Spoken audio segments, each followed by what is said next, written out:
ব্যাপকভাবে প্রথমের দিকটা হয়তো হঠাৎ করে হয়ে গেছে, আমি মনে করি এটা অনেকে অনেক ভুল বুঝিয়েছে যে আমি দোষর ছিলাম ইত্যাদি কারণে, খুব বড় কিছু হয়নি। তারপরে আবার আমার বাসায় অ্যাটাক করার চেষ্টা করা হয়েছে। এই বাসায় খুব একটা কিছু করতে পারেনি, তেমন ভাবে কোনো গ্রহণযোগ্যতা পাইনি। আমি ছিলাম বাসায় ছিলাম বোধহয় সবসময়। রংপুরের বাসায় একটা বড় ধরনের অ্যাটাক করার চেষ্টা করা হয়েছিল। এগুলো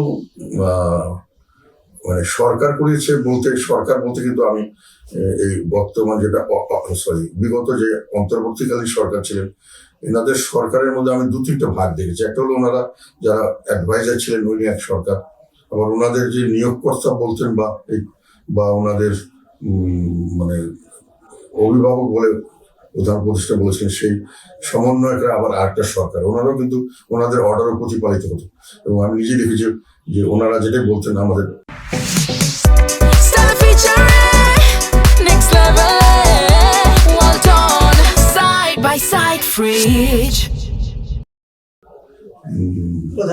উপদেষ্টারা ওটাকে মানতেন এবং ওনারা স্বীকার করেছেন আমার কাছে যে ওনারা যেহেতু বলেছেন আমাদের করতে হবে, এটা কিছুটা আমি বুঝতে পেরেছি। আর আরেকটা সরকার এখানে কাজ করেছে, একটু আরেকটা দল সরকারি দল হিসেবেই কাজ করেছে, সেটা হলো জামাত ইসলাম।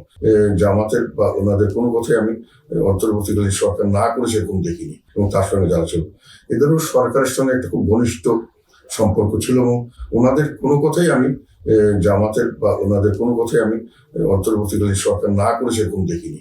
কারণ ওনাদের যে কোনো ব্যাপারে ওনারা অ্যাডভাইস করতেন বা যেতেন, মোটামুটি ওনারাও সরকারি দল হিসাবে আমার কাছে মনে হয়েছে। তো এই সমস্ত সব মিলিয়ে যদি চিন্তা করি, আমার বাসায় হামলা থেকে শুরু করে আর সব বাসায় বা যেখানেই মব করা হয়েছে, যেখানে মিল ফ্যাক্টরি ভেঙে ফেলা হচ্ছে, মেশিনপত্র সহ তাদের কাঁচামাল সহ, এগুলো কিন্তু সরকারি প্রশ্রয় হয়েছে, অথবা অ্যাটলিস্ট সরকার যে তাদেরকে কোনো বাধা দেয়নি এটা সুস্পষ্ট। কেননা সরকারি বাহিনী টাহিনীরা মানে পরে এসছে, কিন্তু যখন আমার সেটা সরকারি থেকে বাধা এসছে পরের দিকে, অনেক জায়গায় কিন্তু বাধা দেওয়া হয়নি, ওরা পুলিশের সামনে দাঁড়িয়ে করা হয়েছে। যেমন কি বলবো, ওই যে কোথায় ফ্যাক্টরি গাজীতে ফ্যাক্টরি আর্মি টার্মিনাল ছিল গাড়ি অনেক, এবং অনেক জায়গায় প্রথম আলোটাতে যে অ্যাটাক গুলো হয়েছে ওখানেও কিন্তু সরকার কোনো ইনভলভ মানে পুলিশ কিছু করেনি আর কি।